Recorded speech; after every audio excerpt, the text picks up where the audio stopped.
Welcome back to my channel, guys. My name is Rick Vandervalk, and in the next 10 minutes, I'm going to convert you from a work-at-home pandemic rookie to a work-at-home pandemic boss.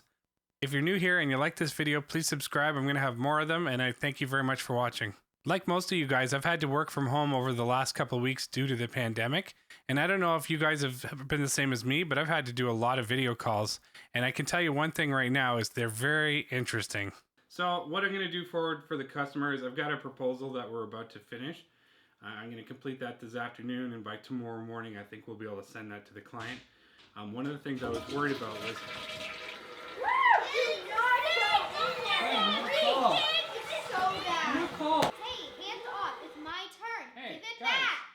I'm trying to do some work here. Can you guys keep it down? Back, it's my turn. Give it. Enough. Give it. Hey. Hey, Dad, can my friend come over? Can I have a snack? She texted me. We can spend some time with the Hey, customer. Dad, I really need to know what's swimming. I'm hungry. Dad, can we go to the water park? You're on swim carpool. I really need trying to do some work. I know, but Dad, this is important.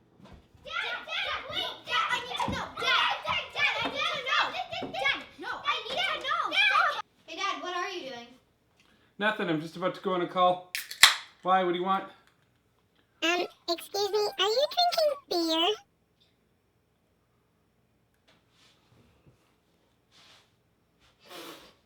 I've even read that for a lot of people, doing video calls from home causes all kinds of anxiety issues. Anxiety about their surroundings, anxiety that they don't live up to their coworkers, just anxiety about being in front of a camera because they're not used to that. So for a lot of people, doing a video call can be stressful. And today I'm going to spend a few minutes here and teach you guys how you can do a better video call so that you look better on camera, you sound better on camera, and everything about your call goes more smoothly.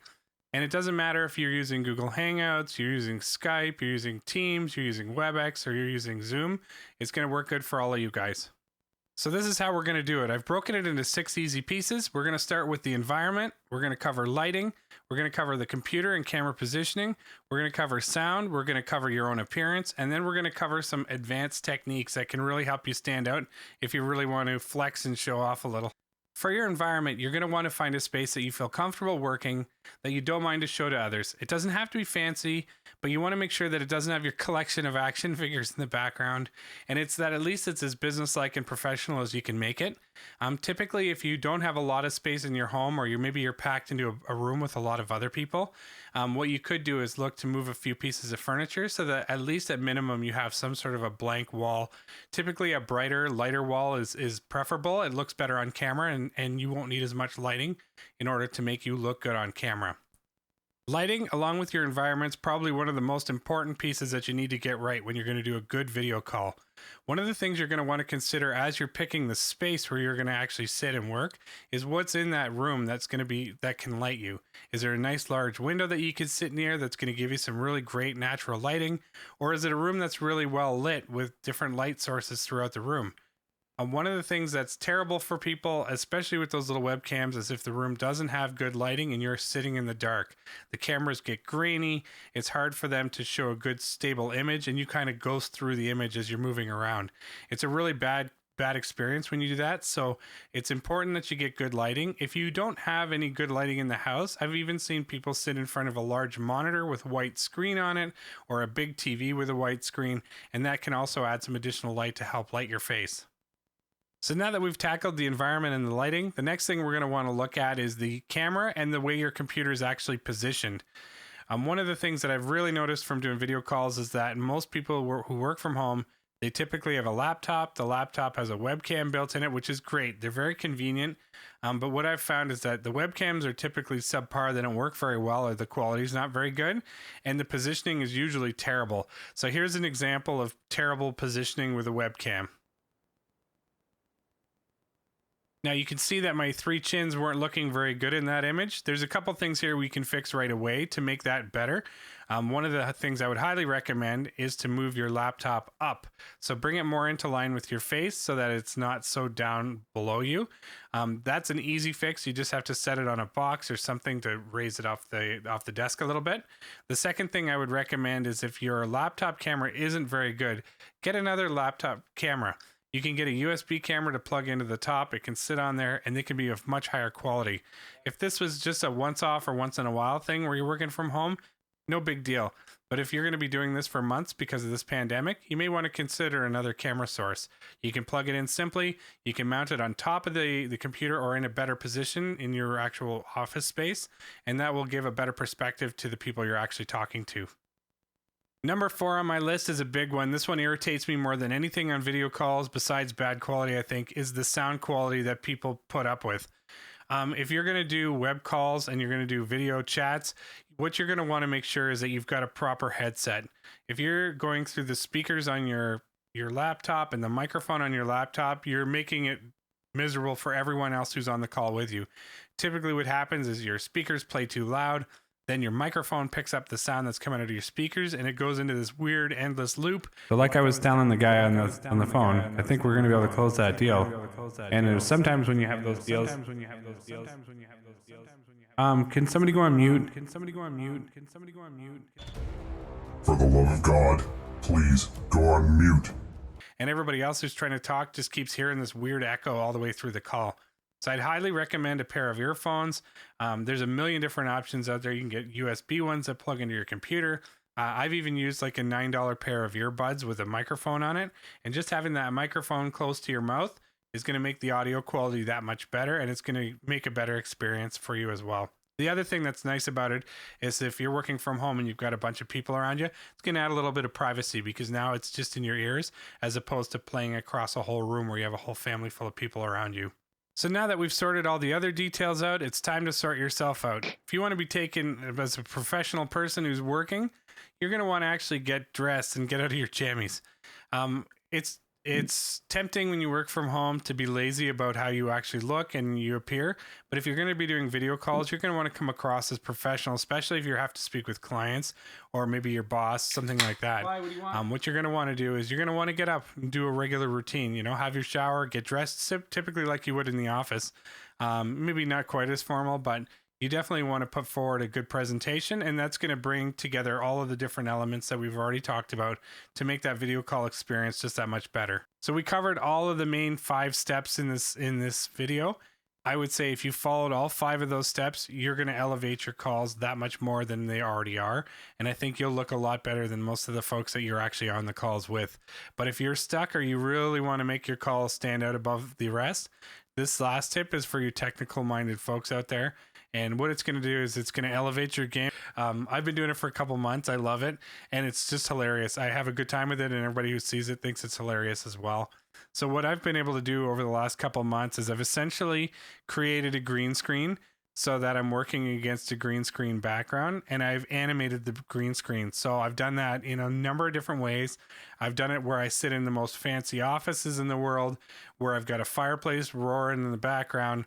Or I've had it set up where I've got a client's logo in the actual background, so it looks like I'm a part of that call with them. And the reaction I get has been priceless. And for a lot of people, depending on how serious or not serious I make it, they can't really tell if I'm actually on a green screen or not, which is the funniest thing to me. I light it similar to the way that the photo is actually lit. So this is a tip for you guys. I'm going to show you sort of how to do this. But one of the main things to make it look realistic is actually the lighting of the green screen, as well as the lighting of yourself. So if you, for example, have a window that's off to your side and it's got light coming in, if you put a light somewhere to your side here, it's going to look that much more realistic. So I'm going to show you a couple of examples that I've been working with, and I'll show you how to do it. So this is my setup from the behind the scenes. This is my webcam. This could be, you could have your own webcam. You could use the one off your laptop, whichever one you're comfortable using. I've lit the green screen with a light so you can separate the green screen away from the background. And the green screen itself, it's an Elgato green screen. And this thing is nice because it can collapse. So it simply just rolls down when you don't want to use it and tucks away. Or you can roll it back out and set it up. You don't necessarily need to use one of these types of green screens. If you have green material, green construction paper, you have something similar color, you could probably make this effect work with that. As long as you light it properly and give it some light, it'll look great. Okay, to separate yourself out from everybody else that's there, what we need to do is we need to create something that's really unique. Most people, when they do a web conference, they expect to see, you know, somebody's house, their a room that they're in, but they don't expect people can go the extra mile, nor a lot of people think you can actually do a whole bunch of other things. So in order to create something new that people haven't seen before, we're going to actually utilize some software that is very popular with gamers and streamers, that allows them to create different scenes for their different video games that they're streaming. I thought of this one day while I was watching one of the live streams, and I thought, I wonder if you could do that with a web conference, and you sure can. So there's a couple pieces of software you're going to need to get. I have a video that I've done previously that's linked down below, but the software you're going to want to pick up, the first piece of software is called OBS. If you're in Google, you can just type OBS and it'll come up with the open broadcast software. You download that software and install it.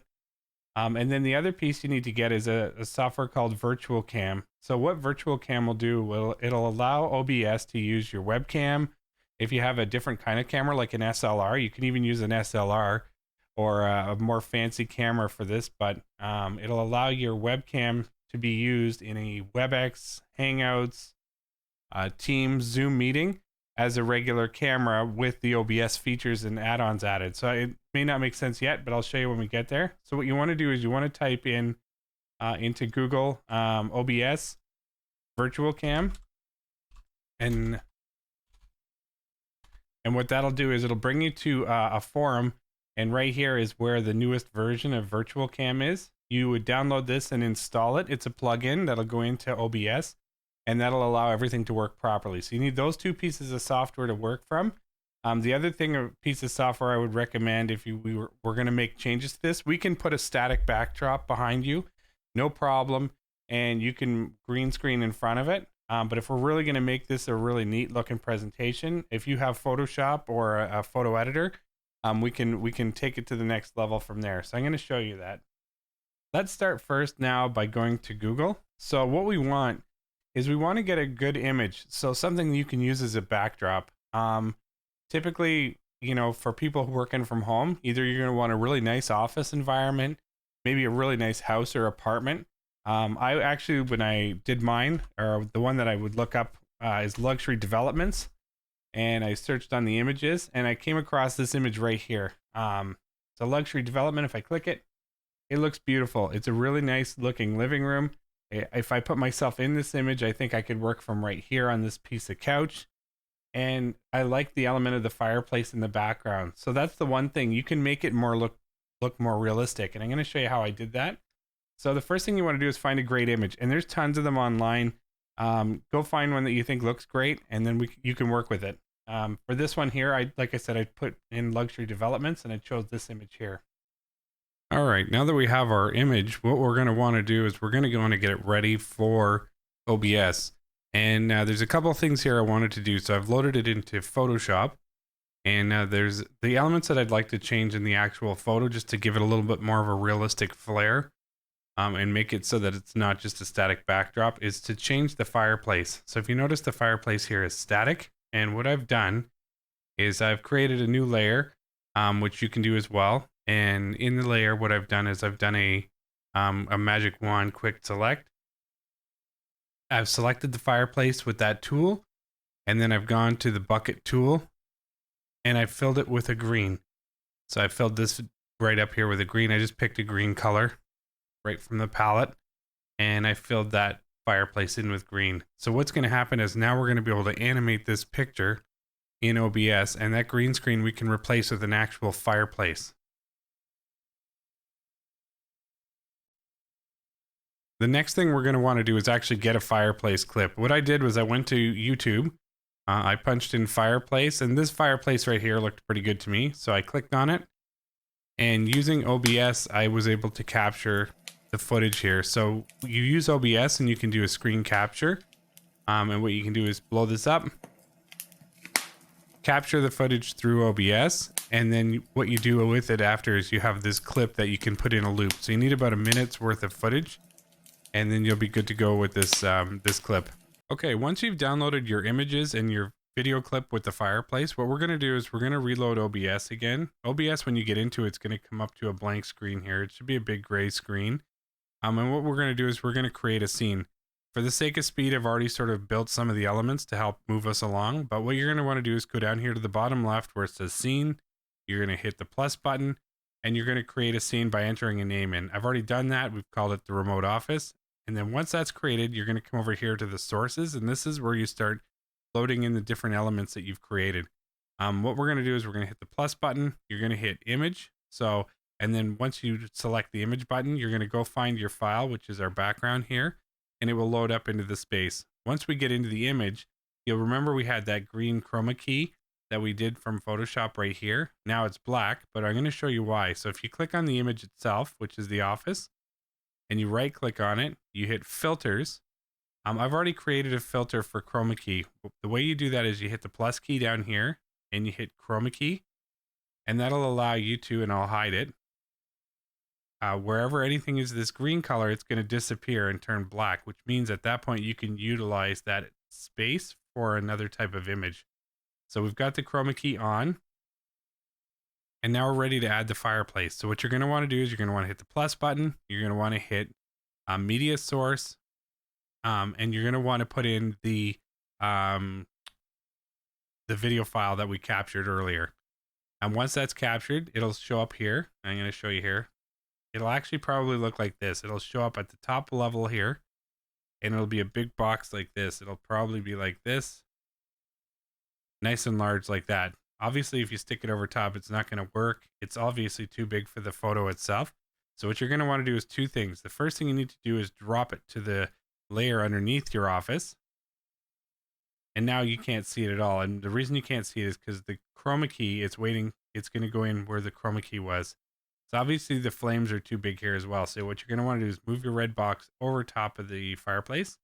You're going to find the corner here, hold down Control, and pull the box down. And this will keep it in the right perspective.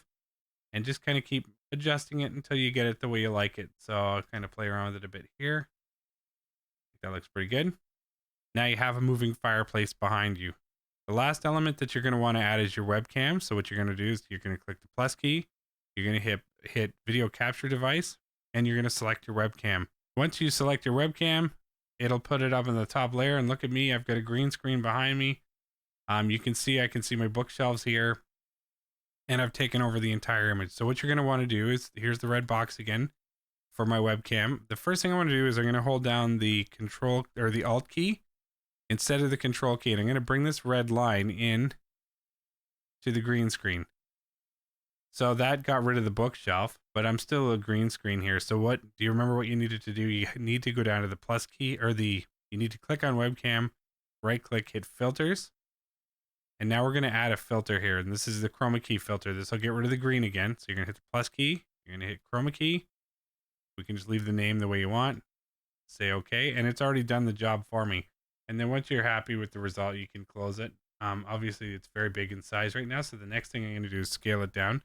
What you're going to want to do is you're going to click on yourself here, make the red box, go to the corner, hold down Control, drag yourself to a smaller size, and then put yourself in the image where you feel like you should belong. I think for this sort of an image right here, I could be here.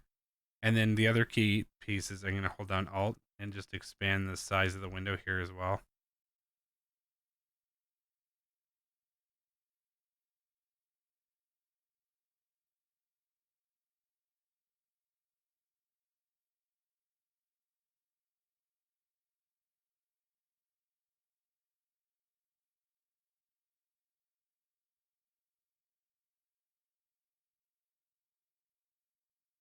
There we go. I'm pretty satisfied with how this looks now. I'm sitting in the image pretty well. Like I said, the green screen is a bit green on me because I'm sitting really close to it just to do this video. Normally I'd be a little further away from it so you wouldn't get this casted green with me. But that's fixable. So here's the basic look of the image itself. So now that you have your scene ready, what you want to do is you want to actually get it into your Zoom meeting or your Webex meeting. So what you need to do now is if you're ready to go and you're happy with the way things look, you can go to the top here, hit Tools, go to Virtual Cam. You'd hit this screen will pop up. What you do is you'll hit Start. And when you hit Start, what's going to happen is it's going to create a camera in your computer to say OBS camera. So when you go into Zoom or Webex or wherever you're going, And you get the choice to choose your camera source. You would pick this one here instead of your webcam. You'd pick OBS, and what it'll do is it'll import this whole scene in there, which is great. And the nice thing is while you're in the scene, if you have other scenes you've created, you can switch them in real time while you're in your call. So you don't necessarily need to stay on this one. If you wanted to set something up that was fun, like maybe you have a summer scene or a tropical scene or who knows, you can click on those and it'll change it while you're in the middle of the call, which is cool. The other thing this is really good for is if you want to show something to a customer, say you're dealing with customers or whatever, you can actually have their logo in the background. So that's gone a long way for me. I've changed a bunch of things with the customers' logos in it, and they really like that. So this is how you create the basic scene.